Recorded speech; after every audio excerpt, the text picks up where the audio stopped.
Hi, I'm Gene Policinski.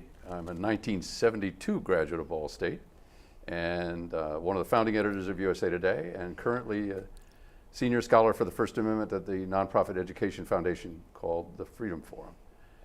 I'll have my colleagues for today's discussion introduce themselves, if you would. And one of you can arm wrestle the other for that. Well, going left to right, I guess. I'm Caristi. I'm a retired professor of media at Ball State.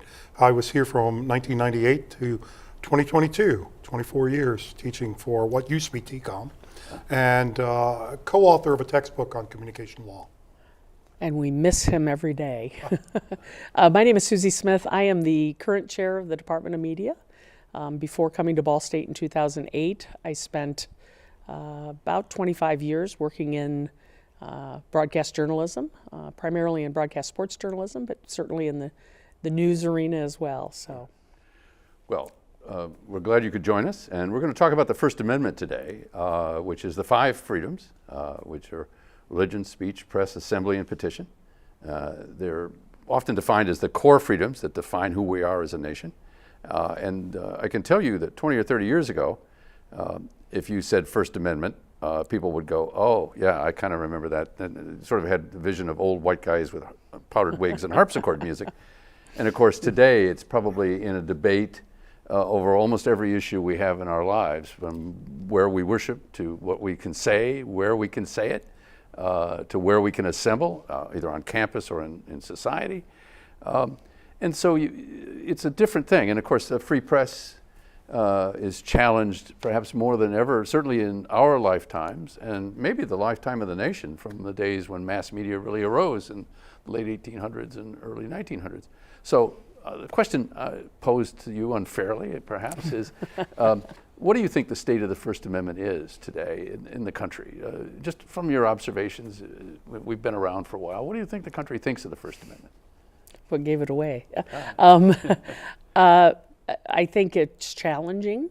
Yeah. I think sometimes the freedoms that it provides are sometimes confused with who can provide that freedom to you. And so I think that often we find ourselves in discussions about who can and cannot limit those freedoms. But I also think that, given our current state, that there are a lot of reasons that we need to be thinking about how the First Amendment should be applied and how it relates to us, not just as journalists but as just human beings of the world, or of the United States anyway. Well, actually, that's a good segue, Dom, because you just finished being outside the country for a time. Yeah. So you have a perspective both from inside the United States and from Slovenia. Yes, I was 5 months teaching in Slovenia on a Fulbright program. The students there are unbelievably politically astute. You would expect them to know some things about politics in their own country, but what they know about American politics is really quite staggering. And they're aware of the things that are happening all the time. If I may go back and provide my perspective on where I think we are, please. I'm going to give the professorial answer. There's good news and bad news. I think the administration, the current administration, President Trump and his appointees, have been very tough on free expression. The things that have happened at the Pentagon, the things that have happened with the White House press corps, and lots of other things, I think there are some real warning signs. Please. But the good news is Good. people in this country have asserted their First Amendment rights. We're seeing protests on the left and the right. This is not a partisan discussion. You might interpret that because I said the administration had been tough on media. But the demonstrations are not just the left responding to the president.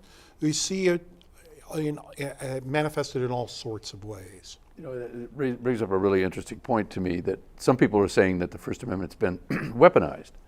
And I think it's actually been more used by both sides. And so if you're the target of action, people who dispute discrimination laws by saying I have a right based on my religious beliefs to not obey a certain law or to refuse service to others, as we've seen in a couple of cases in Colorado. You know, from one perspective, that's anti or pro-bias or discriminatory. From another perspective, it's my individual religious liberty is finally being recognized when these laws weren't, maybe that wasn't thought of when they passed these laws that were to apply to everybody. So it's been an interesting kind of journey now, I think, for First Amendment freedoms, from being what in the law side you might call a shield for people to being a sword by others to say, no, I'm not going to obey that law because it causes me to, Right. or if you're a student group on a campus where there's been protests over any number of issues, Gaza and other kinds of things, you know, it's one thing to set up the encampment and say I have a free speech right to, you know, camp out, but what if that's blocking access to the library or to this building, or, you know, so it's been an interesting back and forth about the First Amendment. And I think that's the history of the First Amendment, right?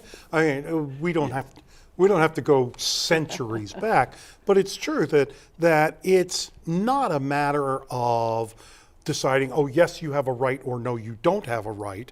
It's you both have rights, and where they conflict, we have to do the very difficult job of negotiating that. I think, you know, the conflict used to be to say, oh, well, if I don't like what you speak, I'll tolerate you speaking it. You know, that was where the collision occurred, but it's happening on a whole lot of other grounds. And on college campuses, in many ways, sort of at the leading point. You know, what can and what should professors say or not? What do their individual free speech rights when they conflict with their professional jobs? That's at issue on a number of campuses, including Ball State. It makes for, I think, a very difficult time for some people because it's not an atmosphere we've had around the First Amendment for a long time. I certainly can't speak for the university. No, and I that is wouldn't not ask my you to. role. But I can say that these are discussions that we are having, obviously, among our faculty and in meetings and things. And I think there's a little bit of a difference between what is my free speech as a professor in a classroom in this particular setting versus what are my rights for free speech as an individual. And what I mean by that is, you know, I have a certain amount of expertise in an area. Right. I certainly have the right to express my knowledge, express my opinions, my viewpoints on that area of expertise, as long as it fits within the confines of what I'm teaching. It doesn't necessarily mean that I can bring every personal opinion I have into that classroom setting. And there's even another layer as a public employee, because Ball State's a public university, so you have, starting I think about 2006-ish, there was a Garcetti case which started to set out rules for public employees, regardless of whether you were faculty or staff or working for a municipality. And that you had a burden there to sort of support the place where you worked. And so if you spoke out there in that first case, it was really about your job. So you couldn't, you know, have a complaint against your supervisor and then, you know, but you could talk about public issues.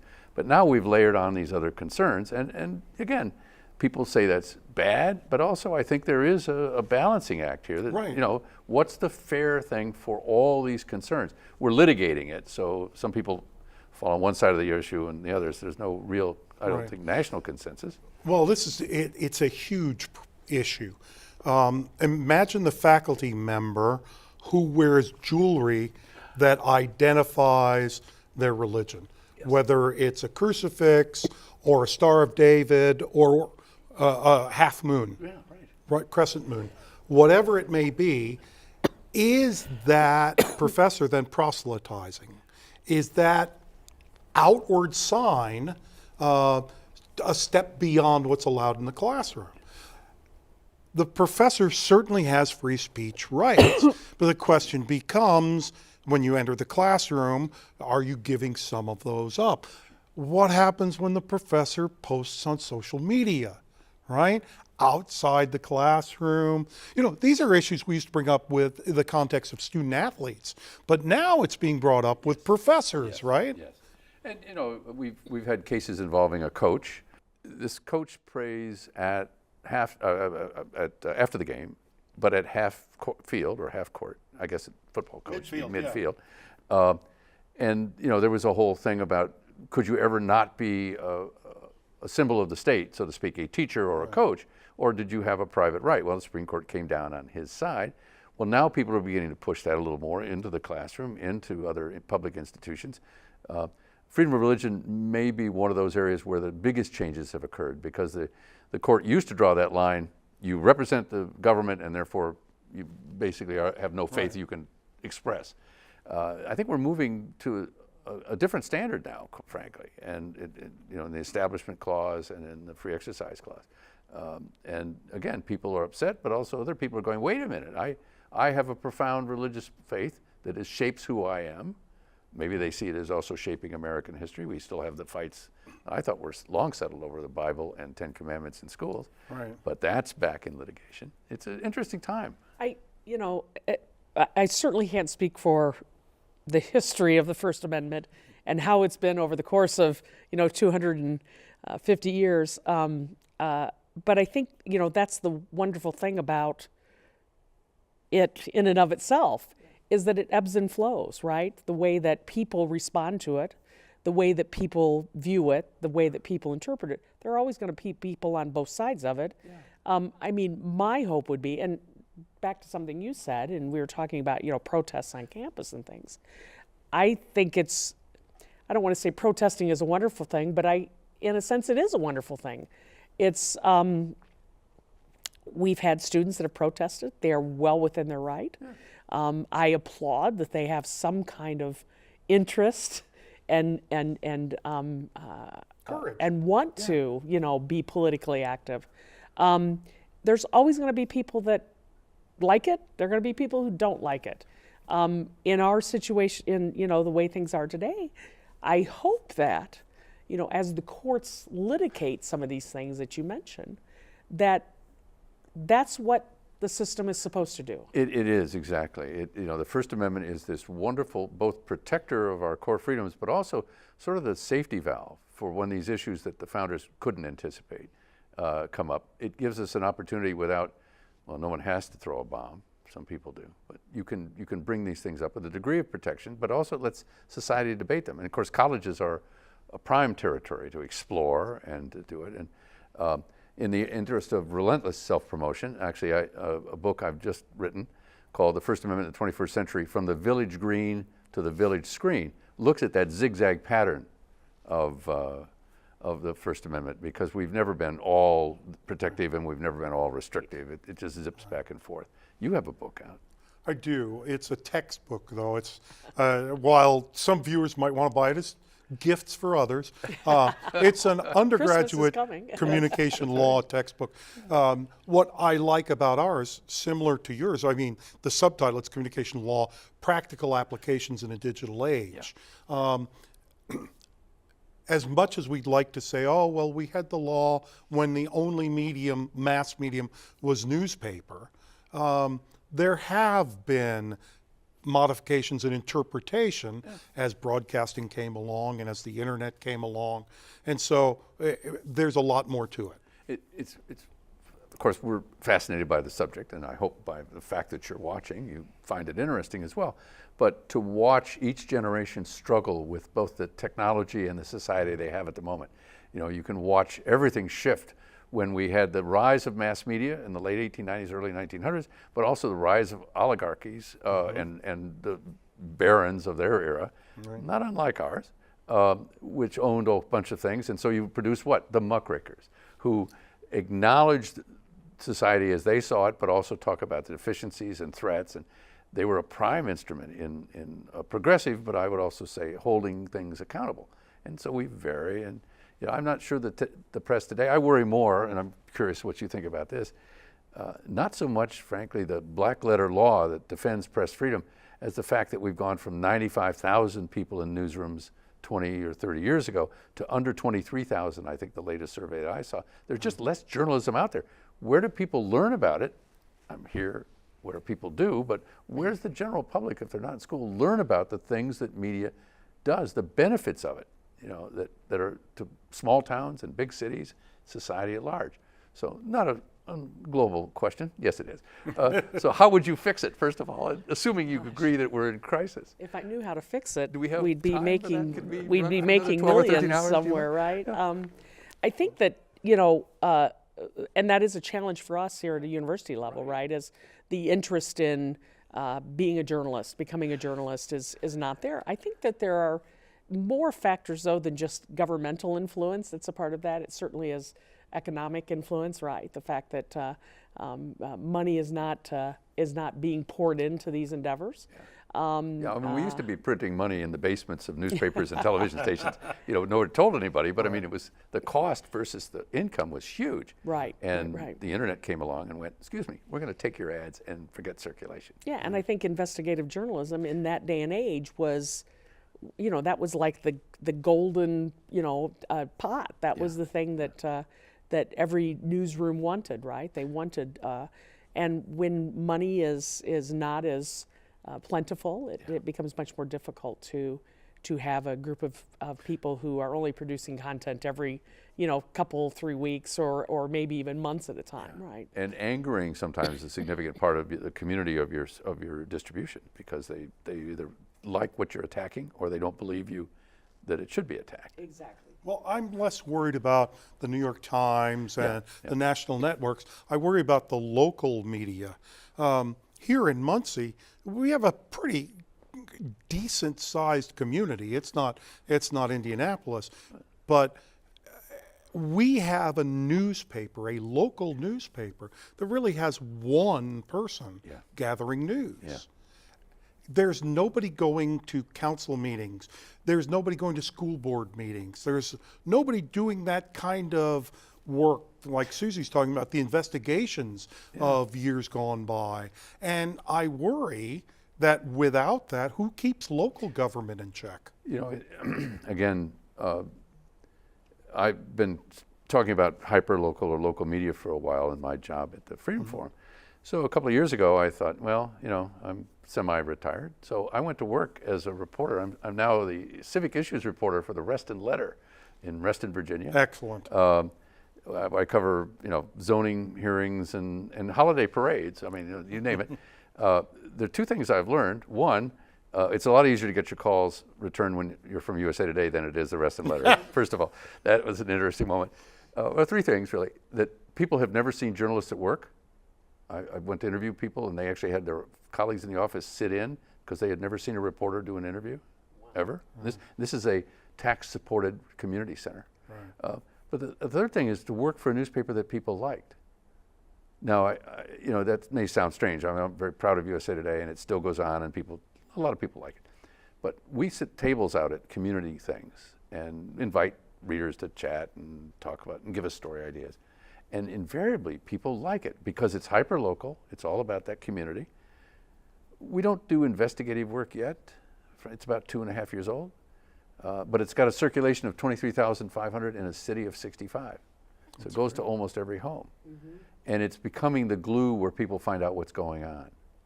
And that's refreshing after essentially a half century of journalism to be back at a place people like. Yeah. So I think you're both kind of leaning in that direction of that's where it's not going to be solved by the White House press corps suddenly getting a sterling reputation.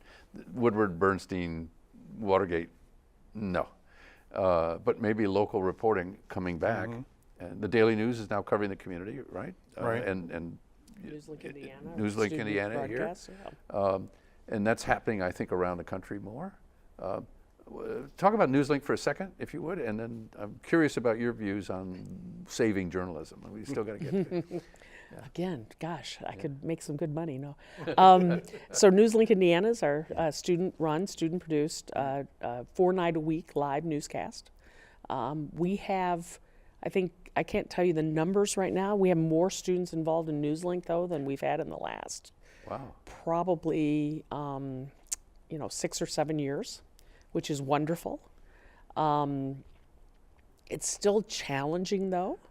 very much to get them interested in the kind of reporting that we were just discussing.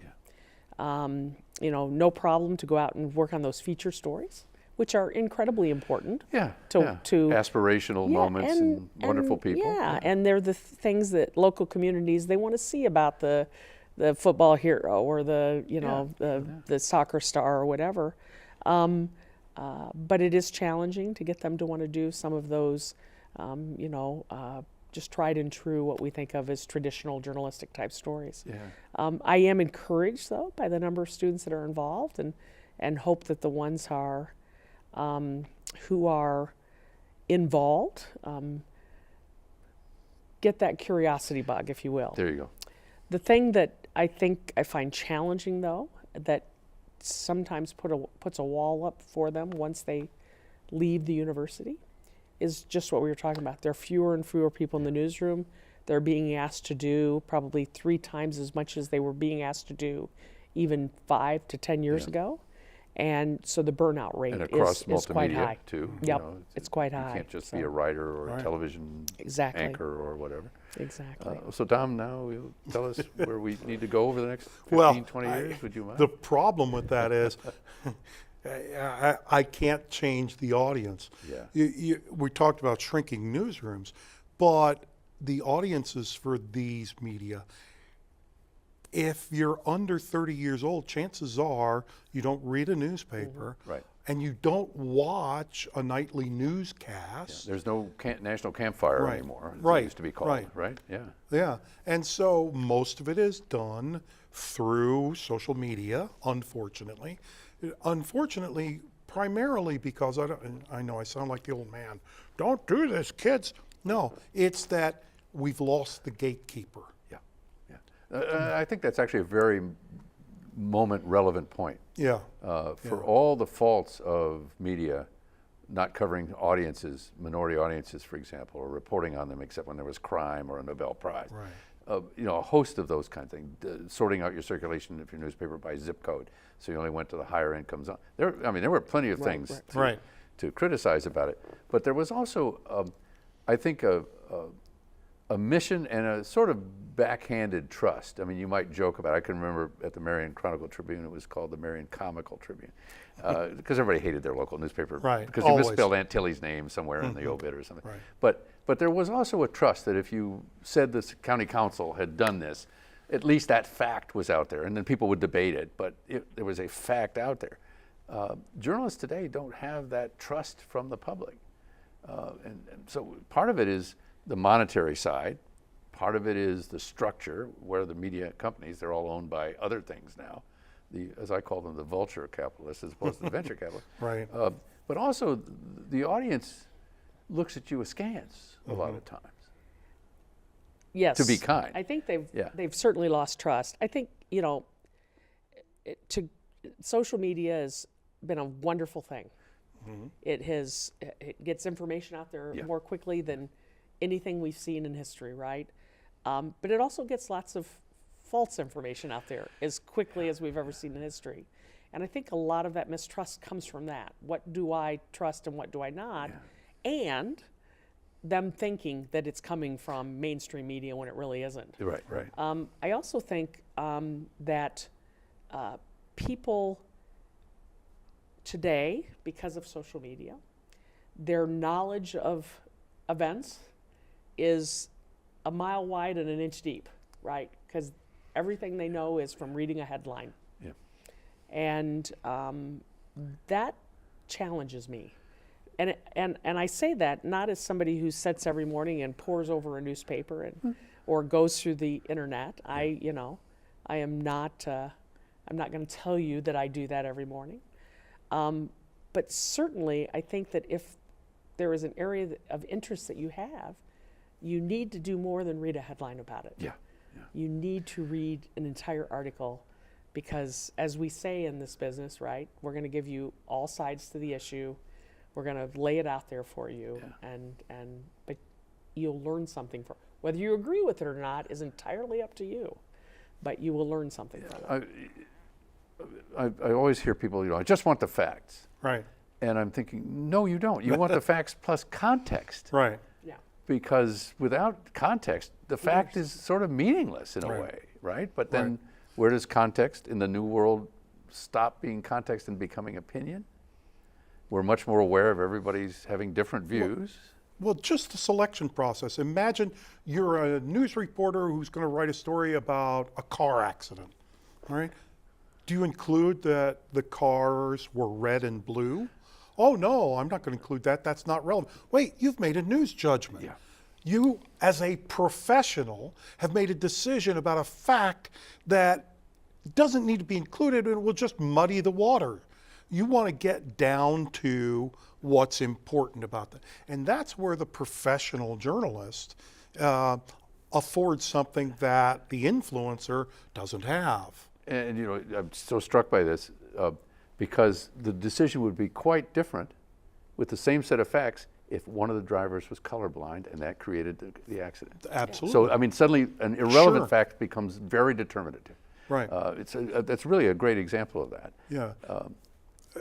So we talked about gatekeepers before, the idea that in professional media settings, then this reporter's story has to go through a channel where someone says, how do you know this? Who told you that? Get another side or whatever. Yeah. There's somebody to bounce that off of. You mentioned about all the misinformation.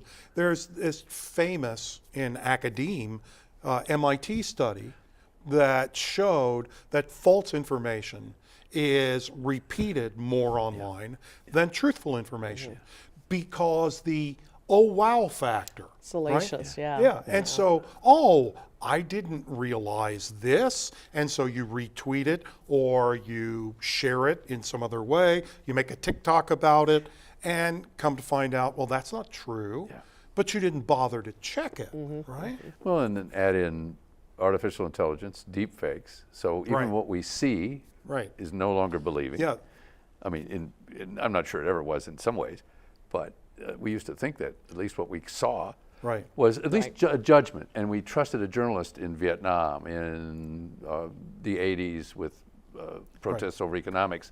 And now with Gaza, we trusted journalists to bring us a good view. But there was a critique done of coverage on some campuses, in I think maybe at Columbia and NYC or somewhere, where they did the tight focus, and then they found photos that give you a broader focus, and finally the whole campus, and you went from what appeared to be this incredibly dominant protest on the steps of the library, and then you backed up and you could see the edges of the 100 or so people who were involved, and then when you looked at the entire campus, most of it was just walking to the class and doing what they wanted. But you know, this was campuses roiled by protest. Well, to some degree they were, but without the context of the fact, around that fact, you lost the meaning of it.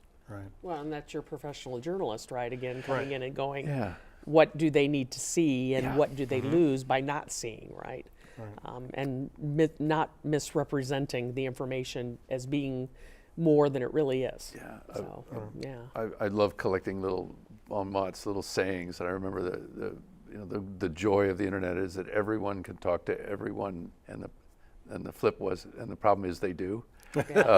So we've reached this moment where everybody's a publisher, everybody's a writer. Well, and that was the promise of the internet, right? The democratization of communication. Everybody, you're not just the audience, you're also the content creator. And there is a great value to that. But the idea of information not being vetted, things being put out there and people being held responsible for it. And we're seeing that lesson and lesson now, right? Changing, seemingly, because I don't know exactly what the efforts were by some of these internet companies, but certainly making the announcement that they're not going to do as much vetting of information that is put on there. They're just going to be the content carrier. Well, you know, they're going to be much more the phone line than the provider. And of course, that also has implications for defamation. I mean, who do you sue? If AI defames you, particularly what we're coming up on the sort of fourth generation of AI, which is either 20 years or 12 minutes away, depending on who you talk to. You're defamed, you win a lawsuit, it's against somebody in what legacy or traditional media, so that you know the circulation part. If they run a correction, let's say it's a daily or weekly newspaper, you get the point of defamation law is to make you whole. So you got money for your lost job, your reputation restored, so to speak. And then 20 years later, you run for mayor, and there was an archive in Ukraine, if it still exists, that was copying every single thing on the internet every day. And so somehow 20 years later, this defamatory remark is resurrected. The original defamer is dead.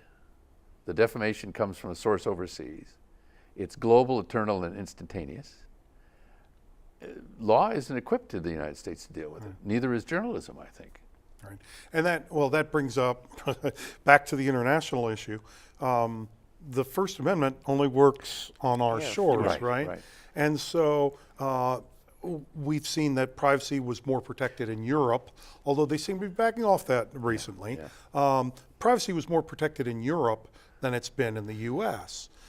So U.S. companies had to tread softly when they would do things in Europe, right? And that kind of global effect is going to happen a lot more. We see it with China. With media that want to do business in China, they're going to have to play by Chinese rules. And in India, Yes. which is, you know, a sort of democracy, frankly. Right. I remember going to a place where I think Eric Schmidt, the founder of Google, I believe he is, was speaking one day and said, wait till you get the answers back when India fully comes online with Google. Not understanding that it would be sort of separated in some ways, but he was pointing out that suddenly gazillion million questions are going to come into Google, and the algorithm is going to start saying, well, if you just go to Bombay and answer, you know, that's not going to help you in Muncie. When we come to the attitude of younger citizens, surveys that Freedom Forum does every year, used to be called State of the First Amendment, now it's Where America Stands, and Knight Foundation and other studies show less, I don't want to call it, it's not respect, less belief in the structure of the First Amendment and more issues with it. Why should you be free to say something that hurts me? Right. Do you all see that in your world? Do you see younger people less willing to stand up for what we used to say, you know, automatic, it was a knee-jerk, free speech, for example? Yes. I was going to say, yeah, I'm trying to think if it's as much about what is said as it is about you made me feel uncomfortable. Yes. Yes. And that is not something that we protect, No, right? in fact, it's You're the supposed opposite. to be. You're supposed Yeah. to. There was a Supreme Court justice in '48, I think, Justice Jackson, who said you need to be exposed to that which you find vile and repugnant, if only to be better prepared to argue against it. Exactly. Which I love that moment. But And I think sometimes that gets confused with you're saying something that is hateful to me, as opposed to you're saying something that is making me feel uncomfortable. and really can be deeply wounding. You know, we're also a better society. We tolerated a lot of prejudicial and biased and bigoted statements in the past. So in one sense, we're better off. Now it's morphed into complaints about political correctness, I guess, to go, again, we zigged and zagged, you know. But I mean, I can remember as a young man hearing racial jokes in public. Yeah. You know, and gender jokes went on a lot further if they aren't still around today, sorry. We are not always at our best. No. And, you know, the hope is obviously that we learn from things and that things evolve from that. There are things that are happening obviously things that are happening today that 30 years from now, you know, they'll be talking about, and hopefully it will change for the better. You know, just because something happens doesn't mean it's right. But we need to understand why it's happening, because I think that's the best way to address how do we fix it, how do we change things. So, well, in the textbook, because I'm fascinated by it.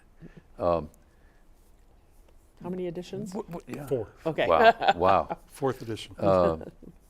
How much have you had to reflect that? Thank you, because I didn't know the number, but 4, that covers a body of time, knowing how publishing works. And have you had to adjust for that attitude, to recognize that there's more people going, I don't want to hear that under any circumstance. I don't see the value of it. We have adjusted somewhat. I mean, the textbook really is as an undergraduate textbook, it's really more an attempt to help explain the status of the law. Okay. But we do raise in the book, there's a section that talks about the idea of, you referred earlier, the First Amendment as a weapon. Yeah. Is it a case where the more powerful have used the First Amendment as a sword, what I would refer to as punching down? Yeah. And so we raise that issue. We did a program, the Freedom Forum did a program at a historically black college and university, and the gentleman came up afterwards, and his questions were pointedly your First Amendment. Oh. And I kept saying, well, it's our First Amendment. Yeah. And he said, not for me it isn't. African-American man. Right. Said it's empowered society to be critical of me without my ability to come back, basically, for various reasons. So, and that has stayed with me because I've always thought of it as our collective Right. First Amendment. Wow, isn't that wonderful? But it's not always seen that way, Yeah, right? yeah. Certainly in the it law, was- it's certainly that way. Yeah. I was going to say, That's it. certainly it was written in a time Yeah. that was very much not that way, right? Right. Right. When R referred to just a certain subset of individuals, white Right. men. Yeah, Right. right, Right, yeah. landed men. La- Yes, landed men, exactly. right, Landed originally, men, yeah. yeah. So, So- no, I, one of the first really adjudicated First Amendment cases was involved religion and the Mormon faith, the church, and multiple marriages. And there was an interesting dance. Again, the law does this. Was you can believe in plural marriage, you just can't practice it. Right. And that was the way and we've done that a few times in things. You can believe this, or you can kind of hold that truth to be your North Star, but you can't say it out loud or use it. Right. When the next generation is in charge, will we have the First Amendment? I asked that knowing that a colleague of mine in the 80s predicted no. Well, I'm an optimist. I think we've talked about the flexibility. You used the term zigzag. Flexibility. There have been things that you alluded to, the coach praying at midfield after the game. I personally think that was a mistaken decision by the Supreme Court, but they haven't let me decide it yet. So Well, hopefully they'll come to their senses if they Yes, just and- read the and book. not That's me, right. yes.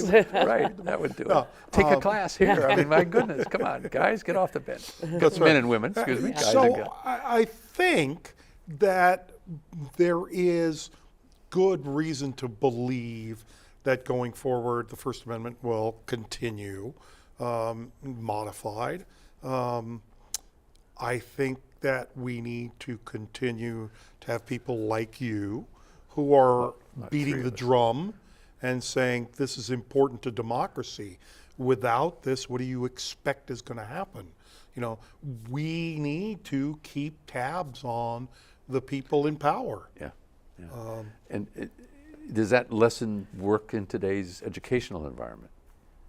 This accountability, this idea of being the tribune. I always liked the name, I grew up in South Bend, with South Bend Tribune, but I love it because in the Roman Senate, that was the one senator who held everybody else, including the emperor, accountable, in theory. Now, get their head chopped off a lot, but nonetheless, that was their job. Do your students in this sort of next generation of leadership see the possibility of the press as the tribune of the people, or is it an elite group that just gives you stuff along with everybody else who provides news on social media or information? Again, sorry, global question. No, it's a challenging question to answer. I like Dom think I'm an optimist in this area, and I think yes, there will be the too much of a desire to know information. What that's going to look like, I don't know. What the First Amendment will look like, or how it will be practiced and or upheld, I don't know what that's going to look like.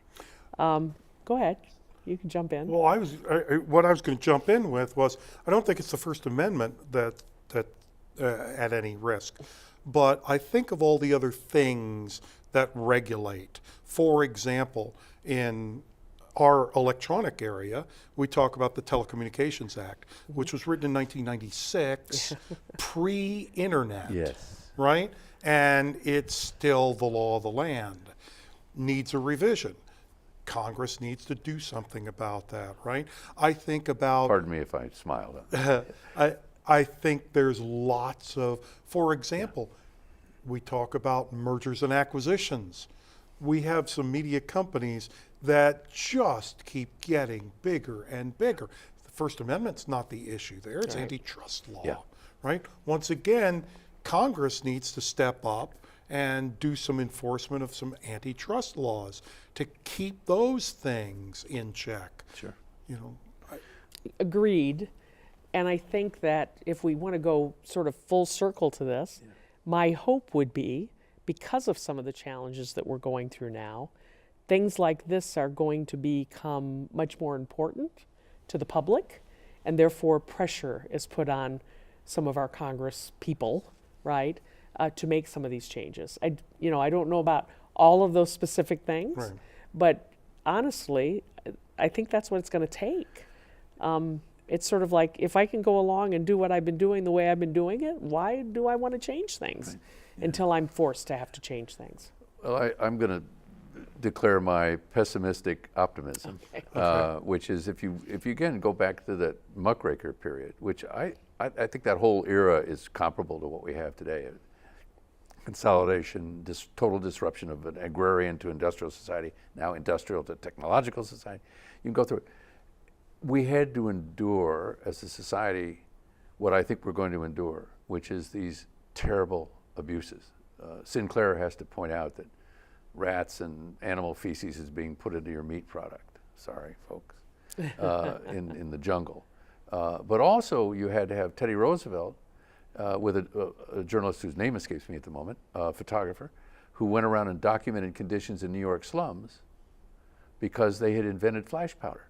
And they could take photos inside these unlighted tenements at night to show families of, 2 families, 12 to 14 people living in a flat, 1 room, toilet was, 12 minutes away, if they were lucky. And that started housing laws. Well, that type of journalism didn't come about because somebody went, geez, I can make some money being a muckraker. Right. It found a market and an audience ready for that because they were enduring those kinds of abuses. If you were a farmer in Minnesota, the railroads were raising the price of shipping your crops every 20 minutes because they were monopolies. And journalists had to write about why is that happening? Because it's not the local agent at your grain elevator that's raising the price. It's the guy in New York City who owns all the railroads. So I'm pessimistic that we're going to have this terrible point.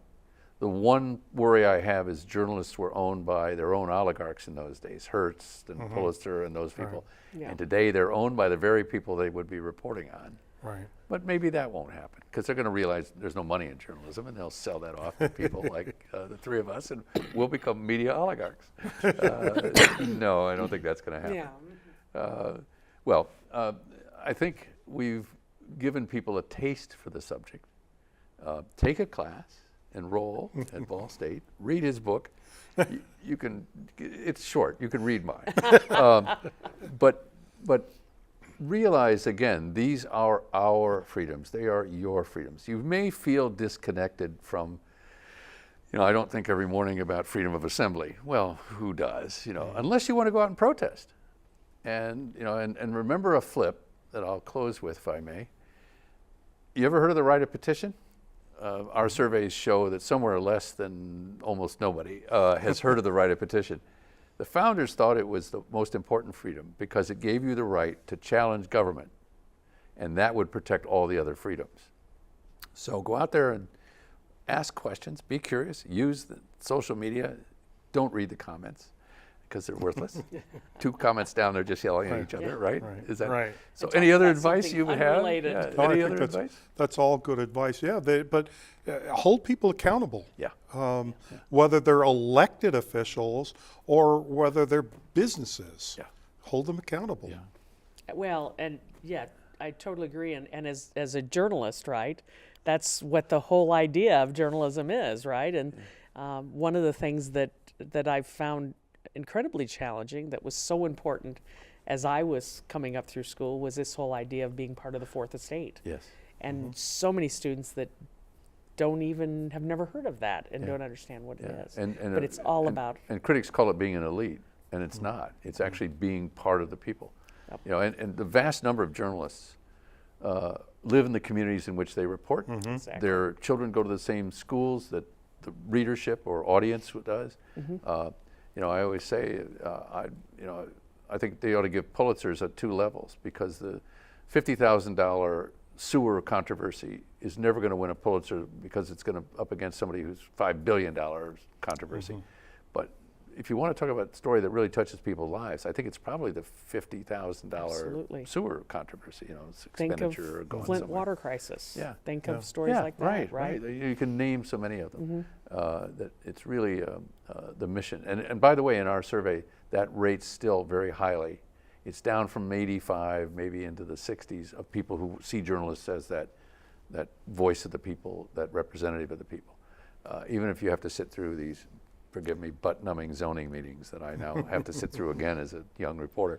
Well, an old reporter who's young in the profession again. But if you don't, who stops them from Right. Yeah. doing the things that you don't feel Yeah. are, I think, part of it though is what you said early on, which is, you absolutely have the right to disagree, right? You absolutely have the right to argue against it, Right.